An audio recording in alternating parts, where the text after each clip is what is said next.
Hey, this is Sky. Welcome to my YouTube channel. So let's talk about casual sex. Let's talk about one-night stands. I used to have a lot of one-night stands. I don't feel like that's anything to brag about. A lot of guys like to brag about that kind of stuff. That's definitely water cooler conversation or, locker room talk. I used to be that kind of guy, but I made a choice in my mid-30s that I was never going to have another one-night stand as long as I live. I'm not interested. A lot of people have one-night stands because it's kind of a quick way to a false sense of intimacy. They can have a simulated sense of intimate interaction with kissing, touching, intercourse, and possibly some cuddling afterwards. The type of thing that you would do with somebody that you love, but they could just do this with somebody that they meet at a bar, not have to go through any of the courtship, not have to go through any of the process of getting to know somebody. Put them to the curb the next day, and then you kind of ride off of that high for however long it'll last you until you need to go do it all over again. This is the way that I was. A lot of guys think that having one-night stands is real manly. That's real masculine. That's what an alpha does. I guess maybe that's why they like to brag about it. Maybe they just watch too much porn and they're desperate on trying to recreate these scenarios. Who knows? But I think that it leads to mental health issues. I think that having one-night stands and having casual sex is also the result of having mental health issues. Now, I don't mean that they're crazy. You could be depressed. That's a mental health issue. You could be going around with all kinds of pent-up trauma. You could have loss issues. You could have all kinds of little issues. Those are all mental health, issues. So I don't think that casual sex or one-night stands solves any of those problems. Just like I don't think alcohol or drugs solve those types of problems. It just pacifies you.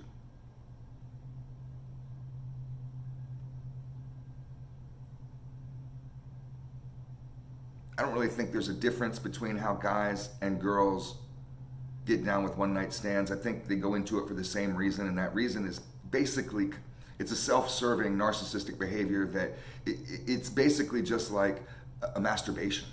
Except for you're not alone, you're with somebody. You're masturbating with somebody. But when I say masturbation, I mean it's that you're just trying to get your rocks off. You're trying to get this quick feeling.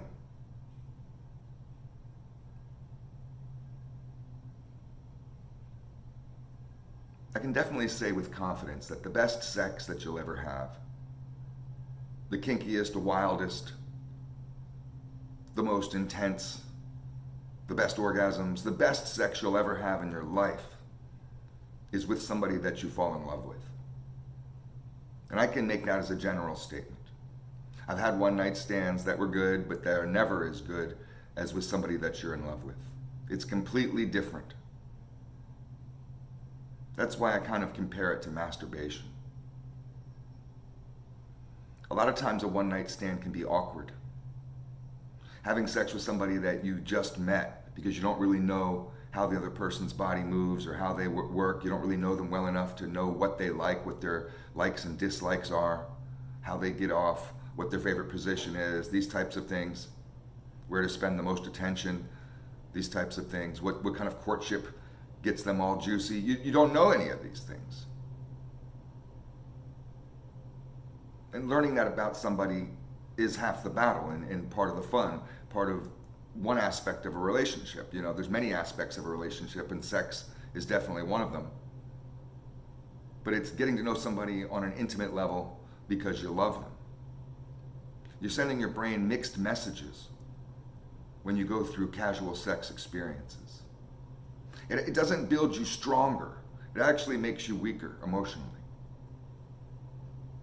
It brings you further and further away from being relationship material. It really is leading down a road that has no health benefits to it, only risks. You've never met anybody who was really just an amazing, powerful, successful person, interesting person, well-rounded in every way. And they make these statements when maybe they're being interviewed and you say, well, I got this way because of all the casual sex. That's never it. I mean,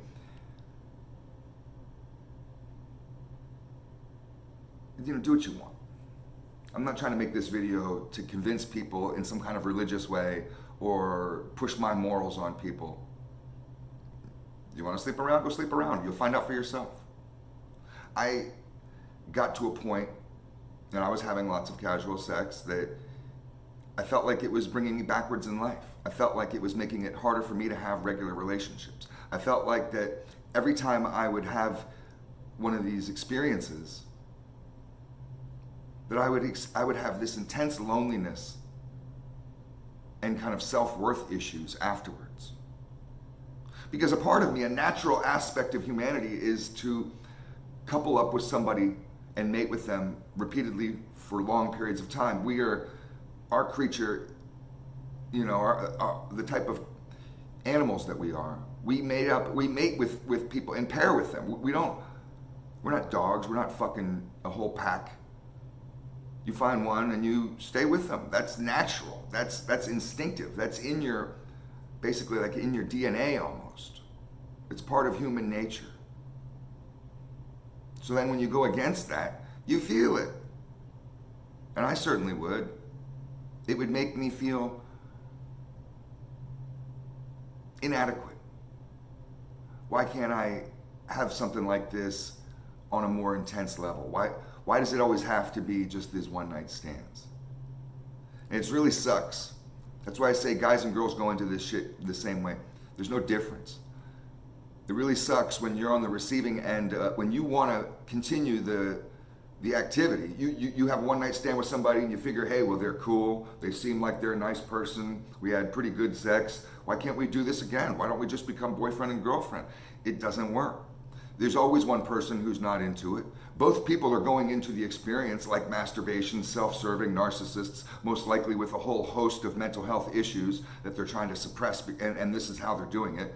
And when you're on the receiving end of the getting kicked to the curb, when you want to be with them again and they don't want to be with you, and they're just like, wham, bam, thank you. I'll see you later. That was good. I had my fun time. I'll talk to you later. Probably won't talk to you ever. That sucks. It's a hard place to be, and I found myself in that scenario a few times. I realized, you know what?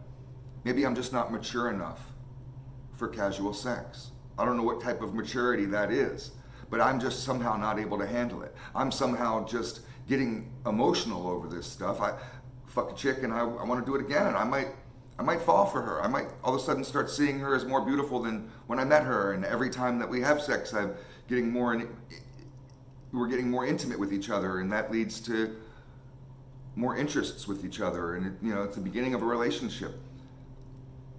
That's how part of me would think. And I found it harder and harder for me to just play that cold, self-serving role of, okay, that was just a masturbatory venture where we're both just kind of gonna come together for a second, wing bang boom, and then we're both gone, go run the other way, back to our little lives. A lot of people that engage in casual sex are lonely people. I would say that's a prerequisite for the behavior.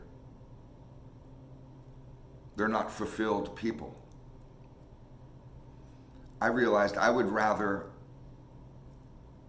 experience the loneliness without the casual sex experience.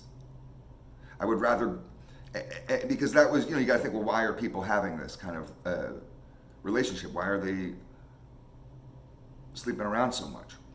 Because they want a temporary fix, and it may not just be to have an orgasm. It may be the intimacy to be with somebody of the other sex. It may just be to kind of simulate what you would get from a love relationship, even if it's just for a couple hours.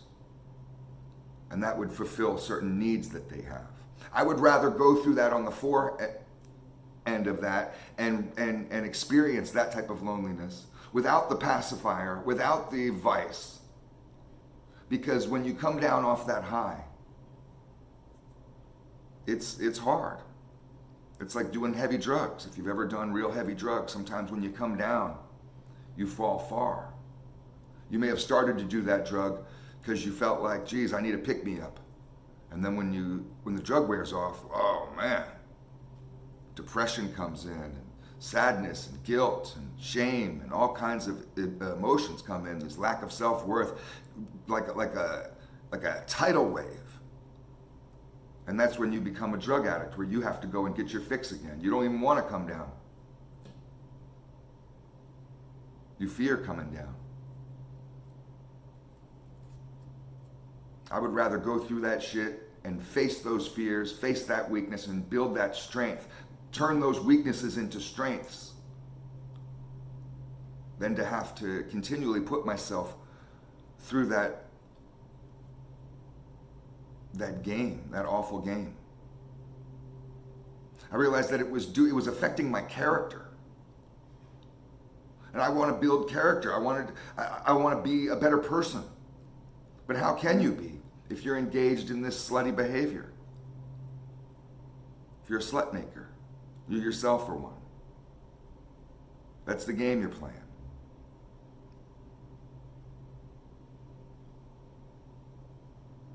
I don't know, it's all just food for thought.